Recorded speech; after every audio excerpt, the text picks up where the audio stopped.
Hey everybody, you're watching KTAL News Now. I'm your host Anthony Mocklin, and today is Wellness Wednesday, where we'll be covering a variety of health and lifestyle topics that will hopefully teach you how to live a better and healthier life.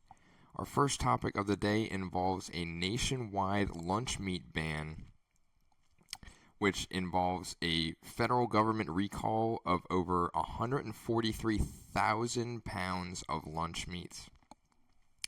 And now I don't know about y'all, but if I'm eating a chicken sandwich and there ends up being other types of meat like pork or beef in there, I wouldn't be too happy, and I'm sure most people wouldn't either.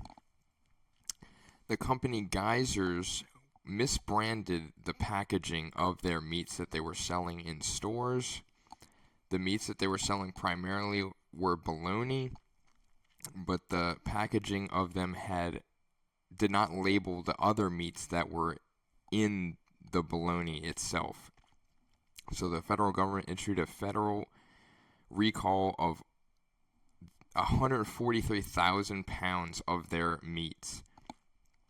And this involved 7 different bologna packaging, which I didn't even know that there was that many types of bologna. And if you have purchased any of these, or if any of these are in your fridge currently, it is crucial that you throw them away or return them to the store. Because of the recall, it can cause several health problems depending on allergens or anything of that nature. Now, I tried to visualize what 140,000 pounds of something would look like. So I Googled it, and if 140,000 pounds of bologna was stacked on top of each other, it would actually be the height of 2 Eiffel Towers, which is crazy to think about.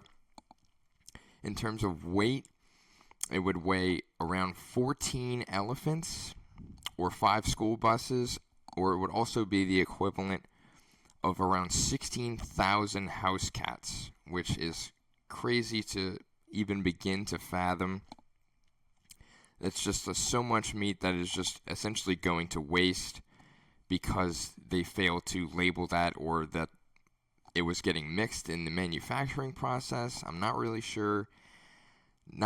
Don't want to really think about that too much, especially when buying lunch meats.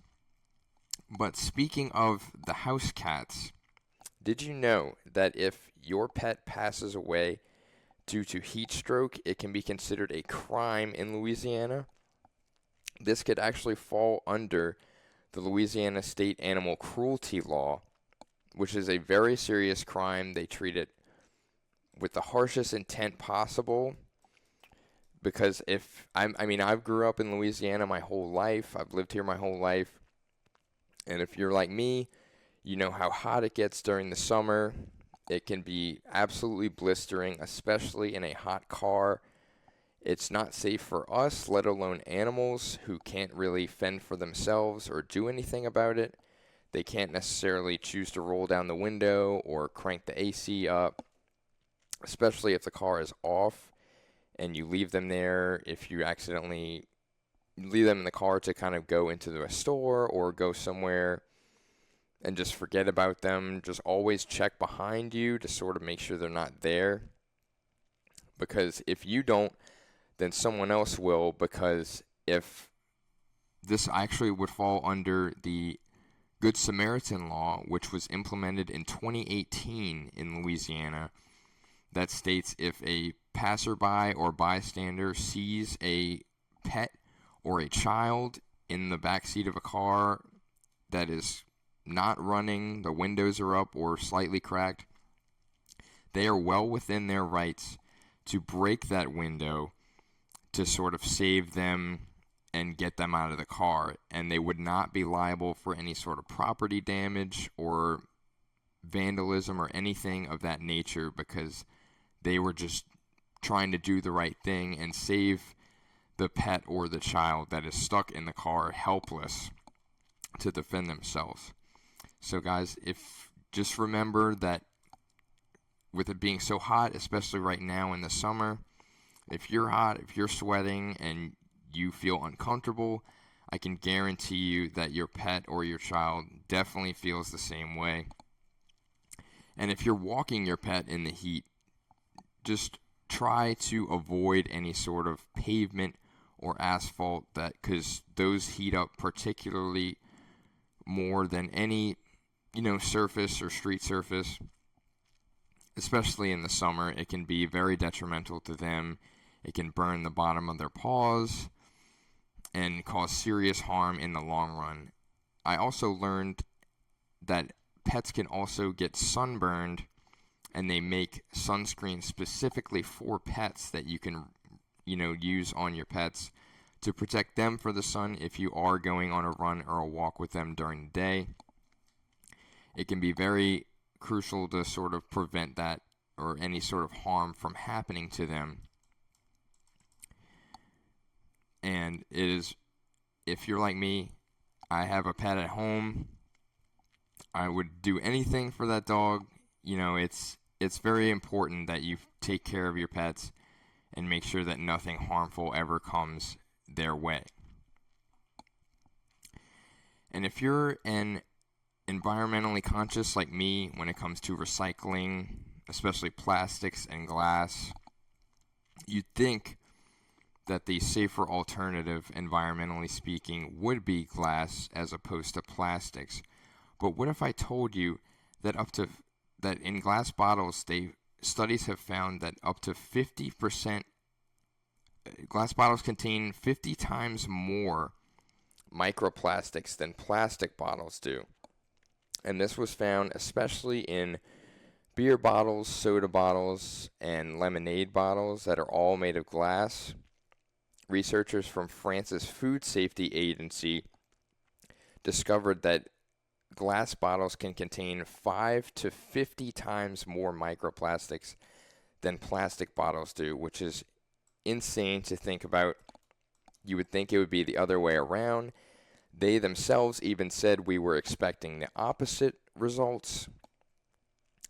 And these microplastics primarily come from the paint that's on the bottle caps of the bottles.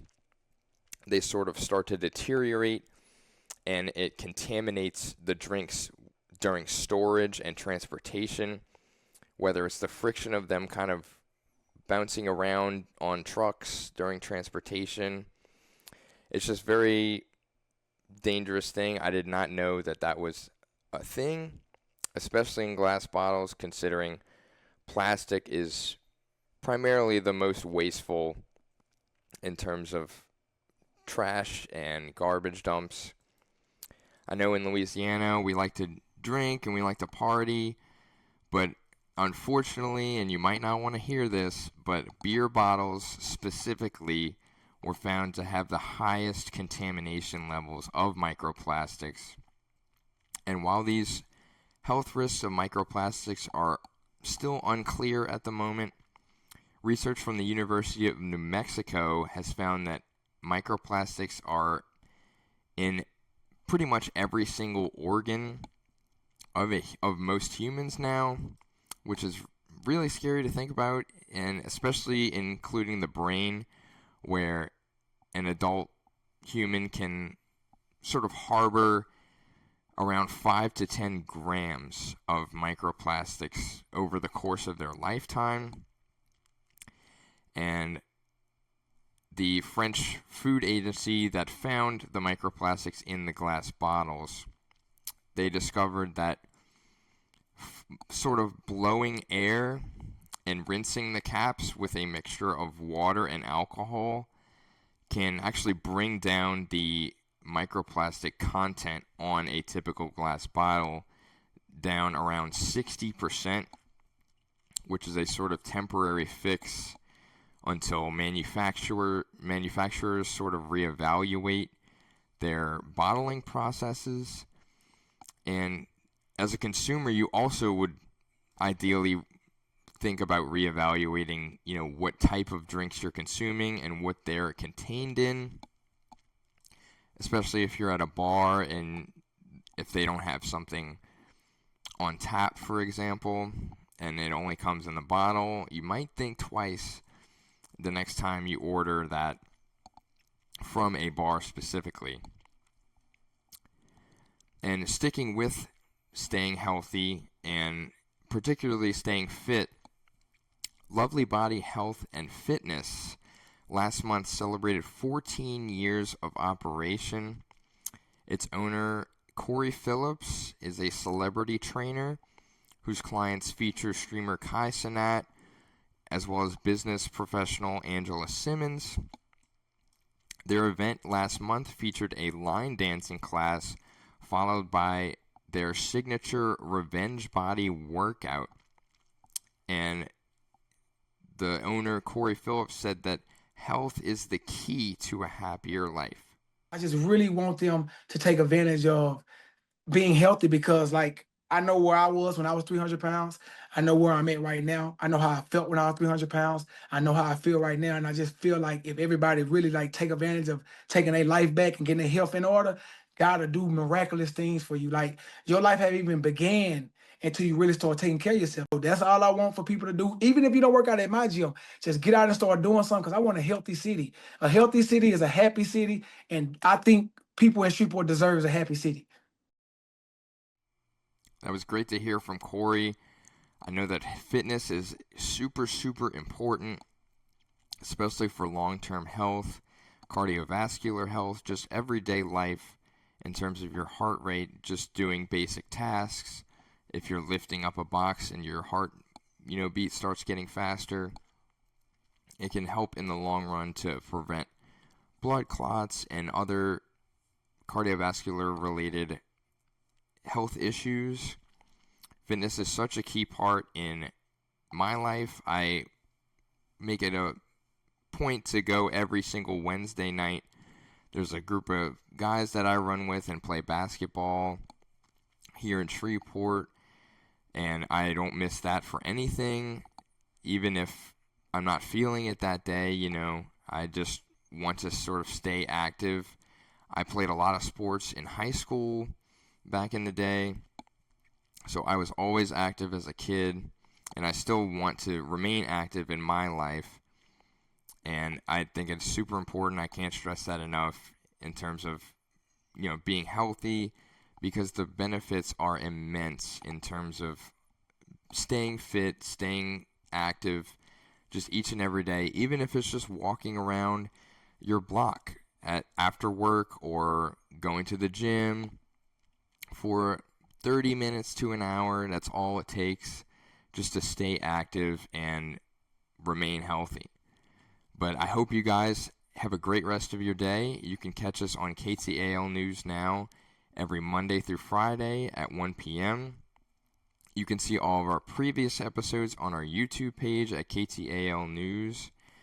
And I'll see you guys tomorrow. We have some great interviews lined up for the rest of this week.